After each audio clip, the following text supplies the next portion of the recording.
Mesdames et messieurs, bonjour, bienvenue dans cette nouvelle vidéo. Alors, comme vous avez pu voir sur ma chaîne, j'ai sorti un format de vidéo qui s'appelle « Que sont devenus ces youtubeurs ?» Et ce que je vois, c'est que ce type de contenu a l'air de vous plaire, au vu des retours, et au lieu de faire un troisième épisode qui parlerait encore de certains youtubeurs qui ont disparu des radars, qui est d'ailleurs prévu, je le précise, et bien je me suis dit que j'allais vous faire une sorte d'épisode un peu hors série autour des mèmes. Et bien évidemment, si cet épisode sur les mèmes vous plaît, et ben ce sera avec grand plaisir que je vous ferai un épisode 2. Alors, pour celles et ceux qui ne savent pas ce qu'est un mème, en gros, selon la définition Wikipédia, un mème c'est un élément ou un phénomène repris et décliné en masse sur internet. Il prend souvent la forme d'une photo avec ou sans légende, d'une vidéo, d'une phrase, d'un mot, d'un gif animé, d'un son, d'un personnage fictif ou réel, ou d'une communauté. Et sachez, avant de rentrer dans le vif du sujet, qu'effectivement certaines des personnes issues des mèmes ont su avec le temps tirer profit de ces partages faits à leurs dépens, mais pour d'autres ça a été une descente aux enfers immédiate qui a duré de nombreuses années. Je remercie MyHeritage qui sponsorise cette vidéo. MyHeritage est le premier service d'histoire familiale en Europe. Utilisé par plus de 90 millions d'utilisateurs, MyHeritage ne va pas seulement vous permettre de créer votre arbre généalogique, MyHeritage vous permettra aussi d'avoir accès à des accessoires vous permettant de trouver l'histoire autour de votre famille. Il faut savoir que MyHeritage est très facile d'utilisation. Tu as juste à rentrer les informations, mettre les photos et en quelques minutes, tu te retrouves avec un arbre généalogique de ta famille. Mais au-delà de simplement créer son arbre généalogique soi-même, il est très facile de creuser sur site pour en savoir plus sur sa famille, parce que MyHeritage a plus de 19 milliards de documents historiques pour vous aider dans vos recherches. D'ailleurs, j'ai pu faire des petites recherches et en creusant, je suis arrivé à un ancêtre qui est né dans les années 1700 et qui était laboureur dans le Doubs en Franche-Comté. Donc voilà, je salue tous les francs-comtois. Et pour les plus passionnés d'entre vous, sachez que MyHeritage a plusieurs outils pour vous aider dans vos recherches, notamment Instant Discoveries qui va nettement faciliter vos recherches puisque grâce à quelques informations, MyHeritage peut vous suggérer des profils qui coïncident avec celui que vous avez ajouté dans votre arbre pour vous permettre de rajouter des informations complémentaires si une autre personne inscrite sur le site l'a fait, ou même encore mieux une photo. Il n'y a pas à dire, avoir ce genre d'outils,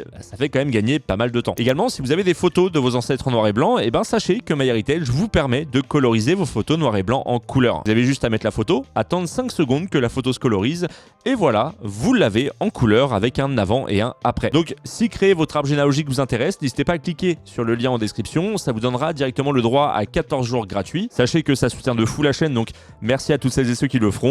On peut continuer la vidéo. Mais bref, mesdames et messieurs, ne perdons pas plus de temps et commençons avec le premier mème qui est américain. Et vous inquiétez pas, des mèmes français suivront. Est-ce que vous vous souvenez de lui?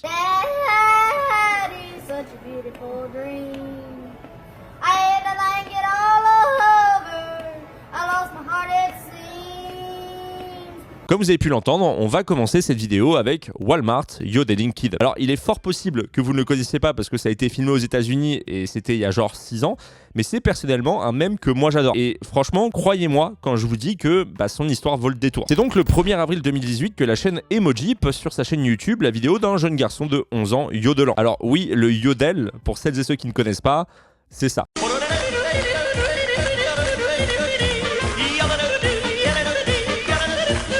Et je sais pas si vous avez déjà essayé chez vous, moi ça a été le cas quand j'étais petit. Ce qu'on peut dire, c'est que c'est assez chaud à faire. Mais bref, la description nous informe que le petit garçon s'appelle Manson Ramsey et que dans la vidéo, il reprend un tube qui s'intitule Love Sick Blues de l'artiste Hank Williams, morceau qui est sorti en 1949.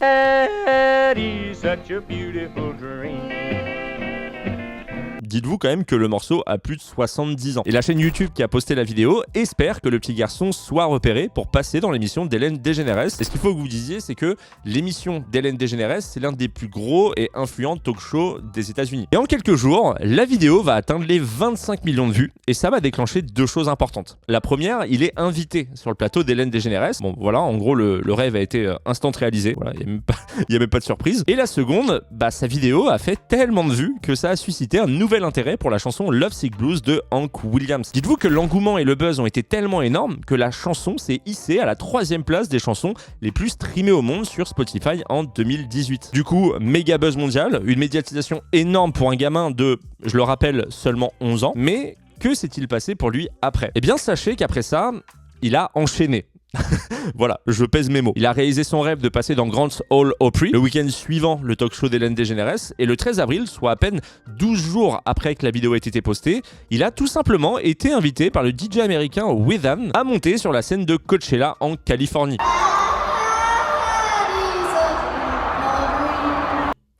Yodeling Kid, Coachella.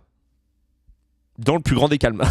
Ensuite, fin avril, donc dites-vous, hein, moins d'un mois après le post initial, il signe un contrat avec une maison de disques, la Atlantic Records, et sort son premier single, Famous. Et sans aucune surprise, hein, c'est encore un carton. La musique va se hisser dans la 62e place du top 100 américain. Et dites-vous que le clip de Famous comptabilise aujourd'hui 30 millions de vues. Bon, après tout ça, c'était en 2018, au moment où il a vécu son buzz, mais depuis, qu'est-il devenu? Eh bien, sachez qu'il a réalisé plusieurs EP. Mais il va également participer en juillet 2019 au remix Dalton Road, publié par Lil Nas X sur sa chaîne YouTube. Et ce remix va comptabiliser plus de 52 millions de vues. Bien entendu, sans compter les millions d'écoutes sur les nombreuses plateformes de streaming. Et il est même invité à monter sur la scène des 62e Grammy Awards par le rappeur pour interpréter en live Dalton Road. Et d'ailleurs, pour ceux qui se demandent, hein, les Grammy Awards, c'est l'équivalent des Oscars, mais pour la musique. Également, par la suite, on peut le voir chanter dans une pub pour Burger King qui vante la réduction des émanations de méthane des vaches. D'ailleurs, au début du clip, hein, il sort tout simplement du cul d'une vache. Voilà. Classe. Et après toute cette belle aventure, Mason décide de faire une pause. C'est en 2022 qu'il va poster le TikTok « J'ai vécu ma meilleure vie, comment allez-vous ?» avec comme sous-titre pour tous ceux qui demandent « Qu'est-il arrivé au Yodel Kid ?» Et dans cette vidéo, on le voit tout simplement travailler dans un Subway. Alors en soi, rien de fou, hein, mais il y a quand même deux choses à noter dans ce TikTok. Déjà, il a fait 5 millions de likes et quasi 40 millions de vues. Voilà, le mec il te fait juste un TikTok et il perce direct. Et l'autre élément majeur de ce TikTok, c'est la musique utilisée. Et oui, il a utilisé une de ses chansons datant de 2019, Before I Knew It, et il a tout simplement créé une trend autour de cette musique. Voilà.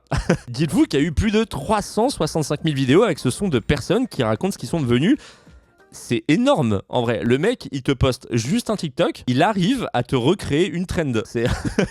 C'est fou quand même. Alors depuis, il sort un single de temps en temps et semble plus ou moins profiter de la vie. Vous pouvez d'ailleurs le suivre sur sa chaîne YouTube, sur Spotify et encore sur ses comptes TikTok et Instagram, sur lesquels il est énormément suivi et il fait d'ailleurs masse de vues. Aujourd'hui sur Spotify, il est écouté par plus de 1 500 000 personnes et au vu du nombre d'écoutes sur son dernier son, j'ai bien l'impression que le futur s'annonce assez positif pour lui. En tout cas, bien plus que le cas du même suivant, Star Wars Kids. Alors là, on va parler d'une vidéo qui a littéralement fait le tour du monde avant même l'arrivée des réseaux sociaux et qui a totalement détruit la vie de la personne qui s'est filmée et dont la vidéo a été partagée à son insu. Faut aussi se dire qu'à l'époque, on n'avait pas forcément le recul nécessaire pour comprendre la gravité de ce qui se passait et c'est un miracle en vrai, si cette personne est encore vivante aujourd'hui et a réussi à se reconstruire. La personne dont je vais vous parler aujourd'hui, c'est Ghislain Raza. En 2002, Ghislain a 15 ans, il vit au Québec et c'est un fan de Star Wars. Alors, pour rappel, en 99, est sorti sur les écrans du cinéma du monde entier Star Wars épisode 1, La menace fantôme. Premier épisode d'ailleurs d'une nouvelle trilogie attendue depuis plus de 16 ans. Et en 2002, année durant laquelle Ghislain a fait la vidéo dont on va d'ailleurs parler, eh bien sortait sur les écrans l'épisode 2, L'attaque des clones, avec une sortie VHS et DVD courant de novembre, mois durant lequel Ghislain tourne une vidéo,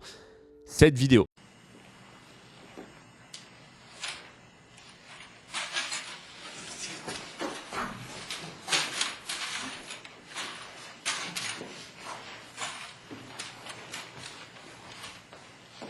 Donc, dans cette vidéo, tournée début novembre 2002, Ghislain s'est simplement muni d'un bâton qui sert à récupérer des balles de golf et s'est mis à imiter un combat au sabre laser façon Star Wars. Alors, si je vous ai parlé de date et de trilogie Star Wars, c'est tout simplement parce que ce qu'il fait dans cette vidéo, quasi tous les enfants ayant vu l'épisode 1 de Star Wars l'ont déjà fait. Surtout que, disons-le, le double sabre laser de Darth Maul, il est incroyable. Je sais pas si vous aussi vous le faisiez, n'hésitez pas d'ailleurs à me le dire dans l'espace commentaire. Ce que je veux dire dans tout ça, c'est que faire semblant d'avoir un sabre laser et jouer avec, c'est un comportement tout à fait normal. Alors certes, il a tourné cette scène dans une salle en sous-sol de son lycée, mais au départ, c'était lui, un bâton et une caméra. La seule erreur qu'il a faite, et cette erreur va littéralement chambouler sa vie, c'est de laisser la cassette de sa session de combat dans la salle. Cette cassette va rester plusieurs mois dans cette salle et c'est en avril 2003 qu'un camarade de classe va tomber dessus, la récupérer, la visionner, la numériser et la diffuser à des amis sous le nom Jackass Star Wars Funny.wmv. Alors là déjà, ce qu'on peut dire, c'est que c'est quand même assez méchant pour Ghislain, mais ça reste quand même dans un cercle assez restreint. Sauf que c'est le 14 avril 2003 que la machine infernale est définitivement lancée. Tout simplement parce que c'est le jour où la vidéo est mise en ligne sur un blog par un certain Andy Bayo, et c'est à lui que l'on doit le nom de Star Wars Kids. Et là, comme je vous le disais juste précédemment, ça va être une descente aux enfers. Ghislain Raza va être victime de cyberharcèlement, de cyberintimidation et de détournement de la vidéo initiale. En quelques semaines, les parodies se multiplient et les messages de moquerie, de haine et les insultes fusent de partout. La presse va s'emparer, elle aussi, du phénomène et l'amplifier au niveau mondial. Mais attention, parce que là, je vous parle pas de petits journaux, je vous parle du New York Times, CBS News ou encore BBC News. On parle juste d'un jeune qui a repris le move de Darth Maul. Mais est-ce que vous pensez qu'après tout ça, cette visibilité mondiale allait se tasser? Eh bien non. Et non parce qu'après le web et les médias, c'est au tour des séries de s'emparer du phénomène. Star Wars Kid est cité dans les séries Veronica Mars et The Office. Il est parodié dans American Dad, mais il apparaît également contre son gré dans le jeu Tony Hawk's Underground 2, dans South Park. Et là, dites-vous que j'en ai cité qu'une infime partie, tellement il y a eu de reprises. Et la question qu'on peut se poser, c'est qu'en est-il du côté de Ghislain Raza? Et vu que la vidéo est absolument partout sur le net et à la télé, il va être le premier cas de buzz menant au cyberharcèlement du net. Et oui, parce que ok, tout le monde s'en amuse, hein, par moment, c'est même bienveillant, mais lui, non seulement il n'a rien demandé, mais en plus, il s'en prend plein la gueule et est moqué par la terre entière. Enfin bref, maintenant que vous connaissez l'histoire autour de ce mème, que s'est-il passé par la suite? Quelques mois après la mise en ligne de la vidéo, la famille Raza a intenté une action en justice contre les familles de 4 de ses camarades de classe qui étaient à l'origine de la fuite et de la propagation de la vidéo, mais les poursuites judiciaires ont finalement été abandonnées car un accord à l'amiable a été trouvé. Durant le procès, Ghislain a tout de même indiqué qu'il était sous soins psychiatriques pour une durée indéterminée. À partir de ce moment-là, et jusqu'en mai 2013, il a réussi à trouver un moyen de ne plus voir ni sa vidéo, ni les parodies en ligne afin de se sortir de toute cette frénésie et cette haine gratuite. Et c'est cette année-là qu'il a enfin pris la parole pour nous raconter comment s'est déroulée cette période de son point de vue. Le tournant pour lui a été la reprise d'ailleurs de la vidéo par le New York Times. Et effectivement, quand on regarde bien, cet article publié le 19 mai 2003 décrit la vidéo dans les moindres détails. Et ce qu'on peut dire, c'est qu'ils vont quand même assez loin. On peut lire notamment que Ghislain est costaud, qu'il brandit un récupérateur de balles de golf dans une série de manœuvres à la fois maladroites et incontestablement joyeuses, et que cela semble servir de test de Rorschach pour la perception de soi des geeks. Ce qui a sans doute d'ailleurs encore plus amplifié le phénomène. Intéressant, dans cet article, on apprend par la mère de Ghislain que la vidéo faisait partie d'un projet scolaire qui consistait à tourner une parodie de Star Wars. Il avait donc enregistré cette cassette car c'était des mouvements qu'il avait en tête pour les acteurs. Tout ceci serait donc parti d'un simple projet scolaire. Et donc, à partir de la publication de cet article, Ghislain a déclaré « Les journalistes frappaient à ma porte, appelant si souvent que nous devions débrancher le téléphone. Je pensais que si je commençais à donner des interviews, je ne ferais qu'empirer les choses. À l'école, il subissait des moqueries tous les jours, il a perdu ses amis, certains étudiants de son établissement l'insultaient quand il ne voulait pas reproduire les mouvements qu'il avait effectués dans la vidéo, et il a même déclaré que c'est devenu assez rapidement impossible d'assister au cours pour lui. Il va également déclarer qu'il pouvait s'empêcher de se sentir inutile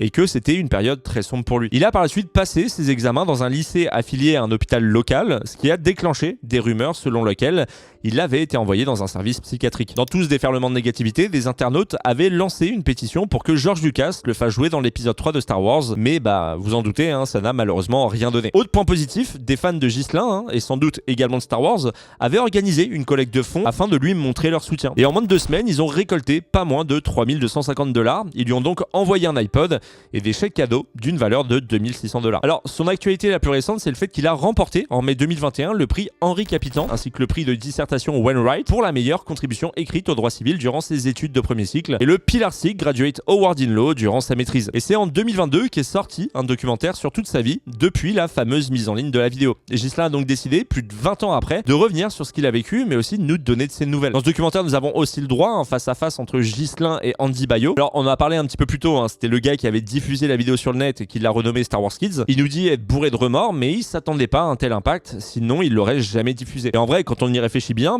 personne à l'époque n'aurait pu imaginer que cette vidéo deviendrait un tel cas d'école sans réseaux sociaux, ni même YouTube. Oui, parce que je le rappelle, YouTube a débarqué 4 ans après cette vidéo. Mais il y a une question qu'on est en droit de se poser à ce moment-là, c'est pourquoi un tel mutisme de la part de Ghislain? Par exemple, pourquoi ne jamais avoir tenté de tirer le moins de dollars? Ou même pourquoi ne jamais avoir accordé une seule interview à l'époque? Eh ben, j'ai trouvé l'info dans une interview réalisée des années plus tard par le média L'ADN. Et à cette question, il répond: la grande majorité de ces invitations avaient pour but de me montrer comme une bête de foire et non de discuter sérieusement du phénomène web que j'avais généré malgré moi. C'est 10 ans après que j'ai pris conscience qu'il faudrait reprendre la parole, notamment parce que les histoires de cyberharcèlement se sont multipliées. Je sais pas c'est quoi votre avis par rapport à cette histoire. Moi personnellement, je trouve ça cool, le fait qu'il est assez bien rebondi au final malgré tout ce qu'il a pu se manger dans la gueule. Enfin voilà, maintenant que vous savez tout concernant Star Wars Kids, on peut passer au prochain mème. I play Pokémon Go every day. I play Pokémon Go. I play Pokémon Go every day. I play Pokémon Go. Je sais. C'est fini pour vous là, vous l'avez forcément en tête jusqu'à la fin de la journée. Voilà, c'était mon petit cadeau. Alors, je vais d'ailleurs en profiter maintenant que vous me détestez pour vous poser juste une petite question.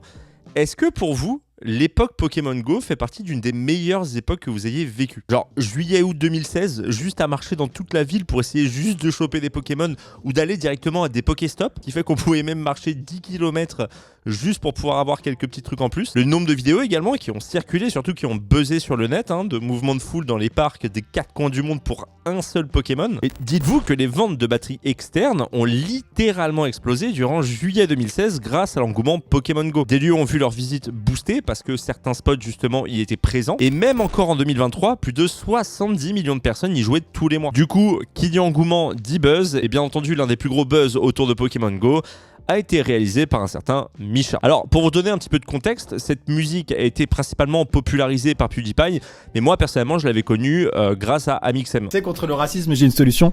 Ouais.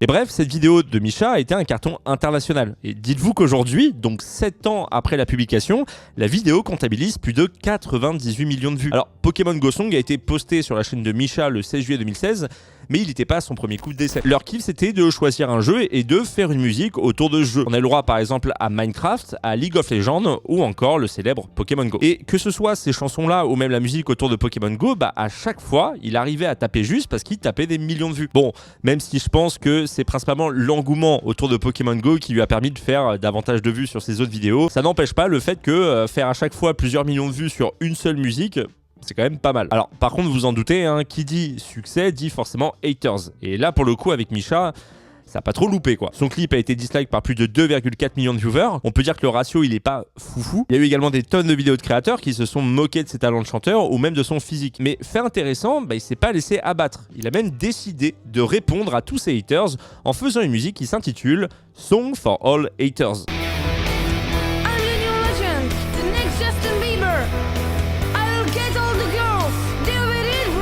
Alors, d'un point de vue perso, même si le contenu est rock, je suis pas forcément très fan de la musique. Surtout qu'il y a un extrait que je trouve un peu chelou, celui-là.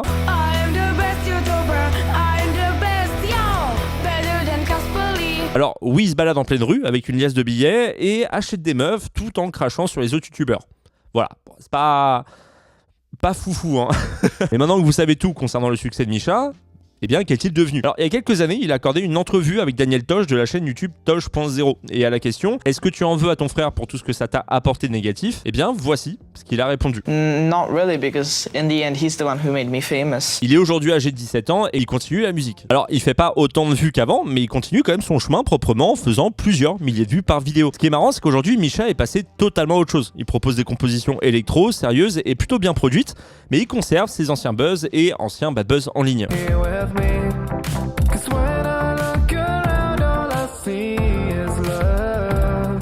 Il est pas mal suivi sur les réseaux avec pas moins de 879 000 abonnés YouTube et 4300 auditeurs mensuels sur Spotify. Il possède également une seconde chaîne YouTube qui s'appelle Mishatou qu'il a lancé il y a 2 ans sur lequel on ne retrouve que de la musique sérieuse mais également un short de grande qualité car il a fait en août 2021 un remake de Pokémon Go Song qui est, on va pas se le cacher, nettement meilleur que la première version. 1, 2, 3, 4.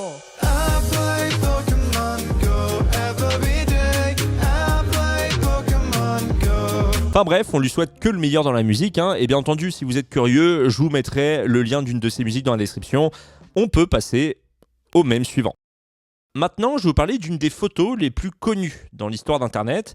Est-ce que vous vous rappelez de Disaster Girl? Alors, cette photo, elle a été renommée Disaster Girl simplement parce qu'elle représente une jeune fille qui regarde l'appareil, qui la prend en photo pendant qu'un bâtiment brûle derrière. Et du coup, la composition de la photo nous laisse penser qu'elle pourrait être responsable de l'incendie. Sauf que par rapport à ce qu'on peut penser avec la photo, c'est pas du tout ce à quoi on s'attend quand on connaît l'histoire. Alors, laissez-moi rapidement vous la raconter. En 2005, la famille de Zoé Roth vit tout près d'une caserne de pompiers dans la ville de Meban. Et un jour, ils décident d'assister à un incendie contrôlé. C'est une sorte d'exercice pour les pompiers. Et là, le père dégaine son appareil photo, demande à la petite fille de sourire et le mythe est lancé. 2 ans plus tard, en 2007, le père de Roth décide d'inscrire la photo à un concours de photographie et contre toute attente, et ben il va gagner. Et c'est l'année suivante que la photo devient célèbre en remportant le concours de photographie et motion capture dans le magazine JPG. Mais quand je dis qu'elle devient célèbre, elle va littéralement faire le tour du monde. Elle va être détournée des milliers de fois et Zoé avait même déclaré qu'elle était surprise de voir autant de gens créatifs et surtout super reconnaissante d'être devenue un mème sur internet. Alors Zoé Roth avait 4 ans en 2005 et du coup la question qu'on peut se poser c'est est-ce que elle a réussi à tirer profit de tout ce buzz sur internet? Alors oui et vous allez voir, pas qu'un peu. Hein. Elle a réussi à bien tirer profit de la situation. En 2021, elle a eu la bonne idée de mettre ce mème sous forme de NFT afin de le vendre. Et là, ça va être le jackpot. Le NFT s'est vendu à plus de 480 000 $ à un PDG d'une société de production musicale basée à Dubaï. Alors, fait intéressant et quand même important, c'est que même si maintenant la famille Roth n'est plus propriétaire de la photo, eh bien elle a conservé l'intégralité des droits d'auteur sur la photo, ainsi qu'un droit de 10% de bénéfice lorsque le NFT sera revendu. Alors bien entendu, s'il est revendu un jour, parce que vu comment ça s'est cassé la gueule, ouais, à l'heure où je vous parle, ça doit se revendre 20 centimes. Au moins. Alors, ce que je trouve en plus cool avec cette histoire, c'est que Zoé n'a pas juste voulu revendre ce même sous forme de NFT juste pour pouvoir devenir riche. Non, en fait, ça lui a permis aussi, principalement, de rembourser son prêt étudiant. Zoé, aujourd'hui âgée de 23 ans, et travaille pour SCP Global en tant qu'associé de recherche. Et dernier fait amusant, son frère également a eu le droit à sa propre photo, comme Zoé. Ouais, bon, après, ça n'a pas fait autant de buzz, quoi. On peut passer au cas suivant. J'ai une petite question à vous poser. Est-ce que vous avez déjà vu la vidéo Lily's Disneyland Surprise Again? Alors, dans cette vidéo, on peut y voir Lily et Chloé à l'arrière de la voiture familiale. La maman discute avec Lily et lui annonce qu'elle ne va pas à l'école. Alors, Chloé, n'ayant que 2 ans, n'a pas trop de réaction parce que pour elle, l'école, c'est pas encore son quotidien. Mais alors, pourquoi Lily ne va pas à l'école?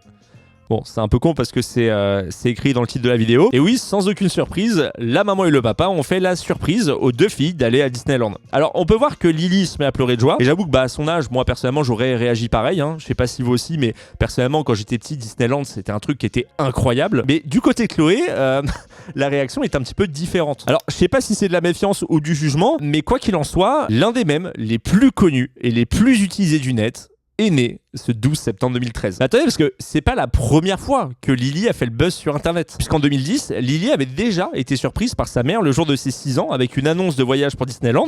Et la mère avait créé la chaîne YouTube parce qu'elle avait trouvé la vidéo sympa et qu'elle voulait la partager à toute sa famille à travers le pays. Le but, c'était pas du tout de mettre sa fille en avant et de faire le buzz. C'était déjà le cas avec la vidéo Hi Charlie Hi, qui avait explosé sur internet. Et souvent, ces vidéos-là, elles viennent de quoi? Elles viennent du fait que les parents ne savaient pas comment partager la vidéo à la famille et le meilleur moyen de partager une vidéo, c'était grâce à YouTube. Du coup, il y a plein de vidéos qui ont explosé contre le gré des parents. Et moi, personnellement, je trouve ça incroyable. D'ailleurs, petite parenthèse, j'en profite. Je ne sais pas si vous le savez, mais pour certains anniversaires, il y a souvent des parents qui font des diaporamas de leurs enfants pour les 16 ans, les 18 ans, les 20 ans, etc. Et plutôt que de le mettre sur leur PC, ils vont partager ça sur YouTube pour ensuite le montrer lors de la soirée. Sauf que ce qu'ils ne savent pas, c'est que la vidéo, elle reste. Et du coup, il y a plein de vidéos diaporamas qui ont littéralement percé, alors que les parents, c'était pas leur but à la base. Et j'en suis sûr qu'il y en a plein qui ne le savent pas que ça a percé. Voilà, je tenais à vous le dire. N'hésitez pas à faire la recherche par vous-même, vous verrez, c'est quand même assez rigolo. Je ferme la parenthèse. Et ce qui est fort dans cette vidéo, c'est qu'on peut déjà y voir Chloé bébé. Et là où je veux en venir, c'est qu'avant l'âge de 3 ans, Chloé avait déjà buzzé dans 2 vidéos ayant cumulé plus de 40 millions de vues. Voilà, c'est... C'est fort. Que ce soit sur Twitter ou même Tumblr, c'était un site pour ceux qui ne connaissent pas de microblogging, et Chloé est absolument partout. Et BuzzFeed a même publié un article en 2013 qualifiant Chloé de sainte patronne de Tumblr. Mais attendez, parce que l'histoire d'après, je la trouve encore plus drôle. En 2017, Chloé et sa famille ont visité les bureaux de Google au Brésil. Mais en fait... ils étaient partout. Dans leur bureau jusque sur l'ascenseur, mais aussi en ville, parce que Chloé était devenue l'égérie d'une campagne de com pour Google au Brésil. On a également pu la voir dans une vidéo du média BuzzFeed qui fait partie de leur série « Je suis devenu accidentellement un mème », dans laquelle elle est interviewée avec sa mère et nous raconte toute l'histoire autour de cette vidéo. Mais du coup, si en 2013, Chloé avait 2 ans, eh bien aujourd'hui elle en a 13. Et sachez que si j'ai voulu vous parler d'elle, eh bien tout simplement parce que j'ai vu cette vidéo.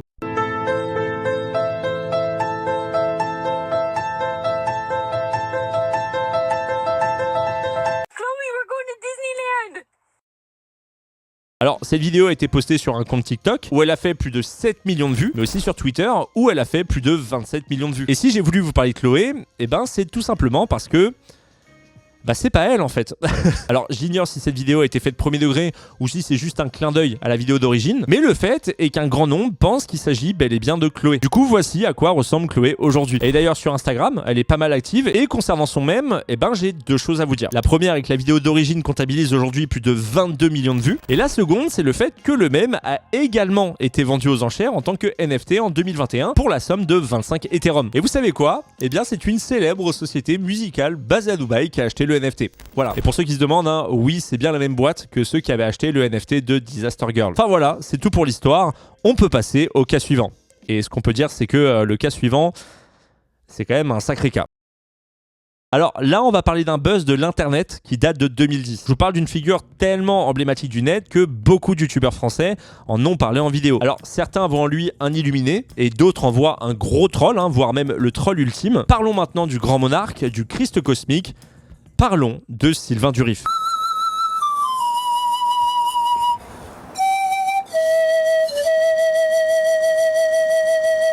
Alors, Sylvain Durif s'est fait connaître, comme je vous l'ai dit, hein, parce qu'il a beaucoup tourné sur YouTube avec des partages d'extraits d'interviews où il racontait des trucs, hein, on peut le dire, invraisemblables. J'ai pu constater à diverses reprises différents phénomènes, notamment des vaisseaux de lumière dorée, donc qui est de 300 mètres de diamètre.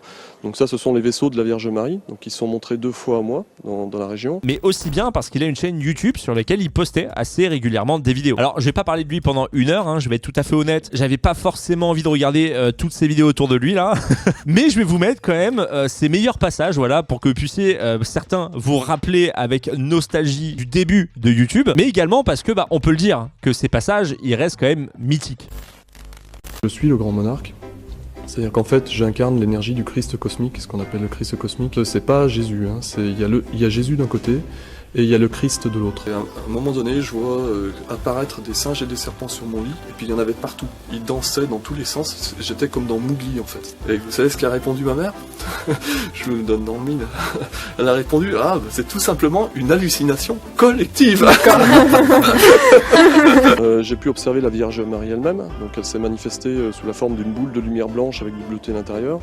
Des amis à moi ont observé un géant de 3-4 mètres dans un champ à côté. Mon nom d'âme, c'est Oriana, et je suis relié à l'énergie de l'homme vert, donc celui qu'on appelle l'homme vert, que les prophéties appellent le grand monarque. Vous dites que des êtres humains vivent sous la Terre et dans le cosmos, pourriez-vous nous en dire plus? Donc en fait il s'agit d'un réseau de cités de lumière intraterriennes.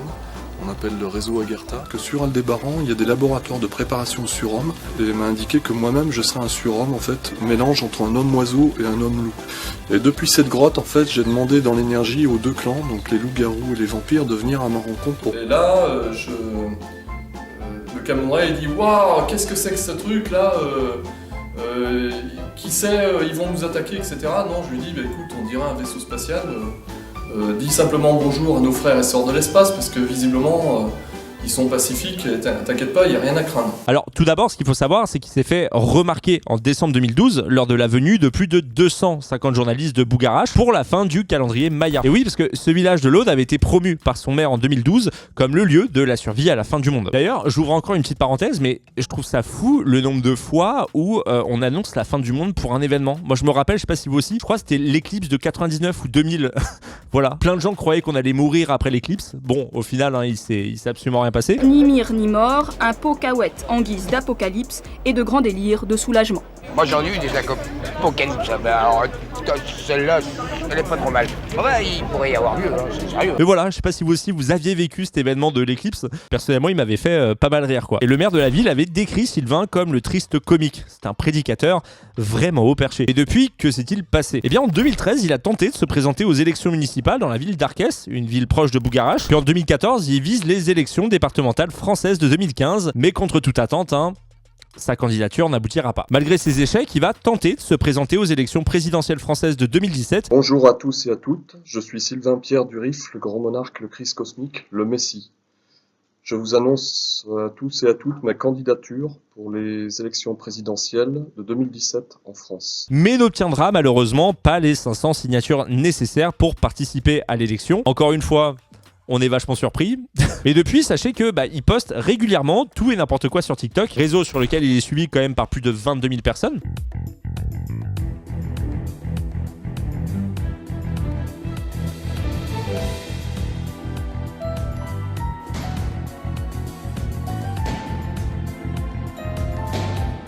Il poste également certains de ses TikTok sur sa chaîne YouTube et propose, moyennant 39 €, des vidéos personnalisées pour vous et vos amis. Et je vais être tout à fait honnête, j'ai pas eu l'envie de dépenser 39 €, voilà. C'est juste pour avoir un message personnalisé, m'en voulez pas, hein. J'espère que vous me comprendrez. Enfin bref, mesdames et messieurs, il est temps maintenant de passer au dernier cas. Oui, déjà, voilà. C'est un cas qui va être assez rapide, vous allez vite comprendre pourquoi, mais je voulais absolument en parler parce que j'adore ce mème. Bon, d'un côté, j'ai envie de te dire comme tous ceux d'avant, mais j'avais envie de finir en beauté.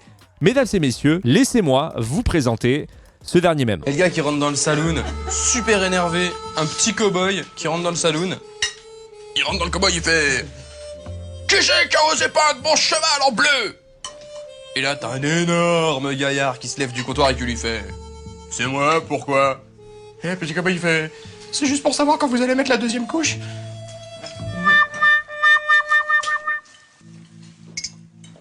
Aïe, coup dur pour Guillaume. Et en fait, pourquoi je vais vous en parler rapidement de cette histoire? Eh bien, tout simplement parce que le youtubeur Mikelos a fait une vidéo qui s'intitule « Que devient Guillaume d'un dîner presque parfait ?» dans laquelle il a fait, on peut le dire, un travail de dingue, hein, puisqu'il a contacté toutes les personnes qui étaient présentes durant le repas avec Guillaume. Et en fait, il a tout simplement demandé si les candidats avaient rigolé à sa blague ou non. Allô Martine?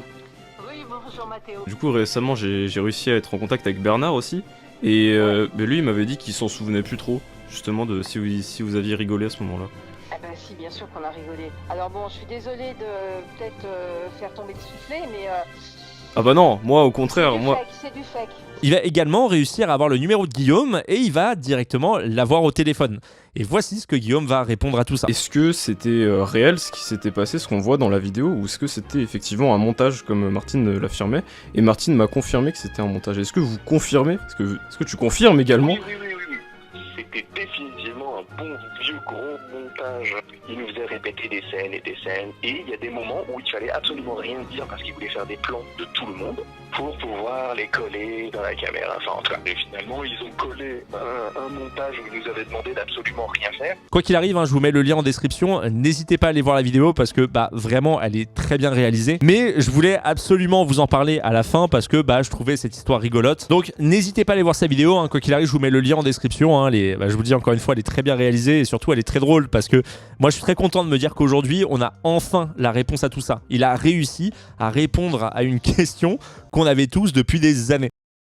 Alors, faut savoir qu'au moment où je tourne cette partie-là, on n'est pas le même jour. Et la raison, elle est simple, c'est parce que j'ai eu dans l'idée de vous partager un dernier mème. Et vous allez voir que pour ce mème-là, tout comme pour Guillaume, ça va être assez court. Et vous allez comprendre pourquoi. Est-ce que vous vous souvenez de Jérôme dans Tellement Vrai? Alors, l'émission a été diffusée courant 2013 et nous présentait Jérôme, qui était un puceau de 28 ans, qui aimait, pour vous la faire courte, embrasser ses posters de Britney Spears.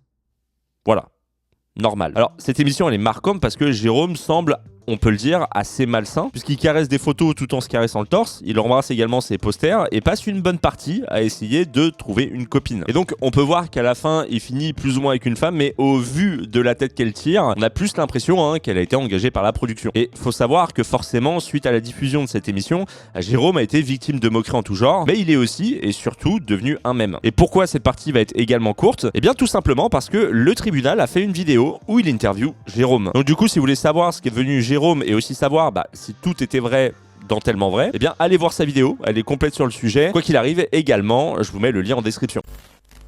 Enfin voilà, mesdames et messieurs, ainsi s'achève cette vidéo, j'espère qu'elle vous a plu. Alors, j'ai quand même un petit truc à vous dire, pour toutes celles et ceux qui sont restés jusqu'à la fin. À la base, je devais interviewer 2 personnes pour les besoins de cette vidéo, 2 Français. Sauf que, tout d'abord, pour le premier, ça a pris un petit peu plus de temps que prévu, donc j'ai plus dans l'idée de faire cette interview pour l'épisode 2, voilà. D'ailleurs, je tiens à le dire, si vous avez des noms de même Français dont vous vous souvenez, n'hésitez pas à me le dire dans l'espace commentaire. Peut-être que certains, on pourra les interviewer et ils pourront directement vous dire ce que eux sont devenus. Et pour le deuxième, c'était Baptiste de Tepanet Baptiste. Et il faut savoir qu'il y a eu une grosse histoire autour de lui récemment. Donc au final, l'interview ne se fera pas. Je pense que vous comprenez pourquoi. En tout cas, si cette vidéo vous a plu, bien entendu, je vous invite à vous abonner. N'hésitez pas également à liker cette vidéo. N'hésitez pas à la commenter en me disant voilà quel prochain mème vous aimeriez que j'aborde, savoir ce que certains sont devenus. Je remercie encore une fois MyHeritage qui sponsorise cette vidéo. Voilà. N'hésitez pas également à cliquer sur le lien qui est en description pour profiter de 14 jours gratuits. Voilà. Sachez encore une fois que ça soutient de fou. Suivez-moi également sur les réseaux sociaux, notamment